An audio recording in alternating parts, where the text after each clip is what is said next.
Hello বন্ধুরা, SD Faruk মালদ্বীপ চ্যানেলে আপনাদেরকে জানাই স্বাগতম। আবারও আপনাদের মাঝে মালদ্বীপ প্রবাসীদের একটা ভিডিও নিয়ে আসলাম। তো এই যে দেখেন, ডিউটি শেষ করে সবাই রুমের দিকে রওনা হচ্ছে। আর এটা হচ্ছে আমাদের নতুন রিসোর্টের কাজ।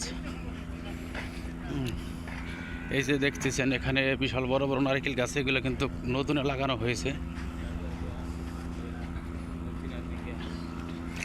আর এক সাইডে দেখা যাইতেছে আমাদের বড় একটা ঘর দেখা যাইতেছে। দেখেন, এটা হলো আমাদের ক্যান্টিন এরিয়া।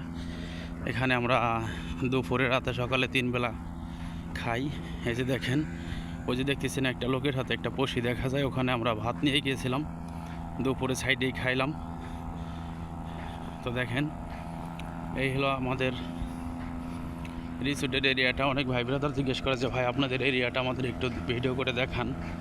তো তাদের উদ্দেশ্যে এই ভিডিওটা করা আমার। দেখেন, এটা হলো আমাদের ক্যান্টিন এরিয়া। আর এখানে হচ্ছে আমাদের গাড়ির গ্যারেজ। এই যে দেখেন, মালদ্বীপে এগুলো কিন্তু ডাম্পার গাড়ি। এই গাড়িগুলোর চাক্কা মূলত 2 হাত চওড়া এক একটা চাক্কা। তো এখানে দেখা যাইতেছে এটা কিন্তু মূলত 6 চাক্কার গাড়ি, বিশাল বড় গাড়ি। এই যে দেখেন, ডিউটি শেষ করে সবাই যার যার রুমের দিকে রওনা দিচ্ছে। কি আজাদ ভাই, তোমার ডিউটি শেষ? ও, কি কাজ করলা? ও, তুমি পাথরের কাজ করো না? ও, তো বন্ধুরা, এই যে দেখেন, এটা আমাদের হচ্ছে গাড়ির গ্যারেজ। গাড়ি মেরামত করতেছে এখানে। এই যে দেখেন, গাড়িটা খুলে রাখছে সামনে। অনেক সুন্দর একটা গাড়ি, রেড কালারের। আর এটা হলো প্রবাসীদের থাকার স্থান। বর্তমান মালদ্বীপে অনেকটা উন্নত হয়েছে, টিনের ঘর নাই, এখন কন্টেনারের ভিতরে থাকতে হয়। এই যে দেখেন, সবাই ডিউটি শেষ করে যার যার মতো রুমের সামনে এসে বসে ফোন টিপতেছে বা বাসায় কথা টথা বলতেছে। এই দেখেন, নতুন একটা রিসোর্টের পরিস্থিতি। আর এটা দেখা যাইতেছে আমাদের জন্য, মুসলিমদের জন্য একটা মসজিদ রওনা হয়েছে, এখানে আমরা নামাজ পড়ি।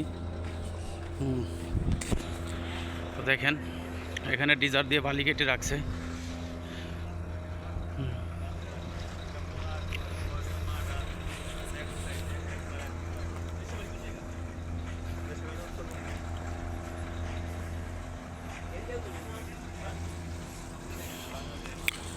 এই যে দেখেন, এখানে কিছু লোকজন দেখা যাইতেছে। আসলে কিন্তু এরা মূলত শ্রীলঙ্কার লোক এবং কি ইন্ডিয়ার লোক আছে পাশাপাশি।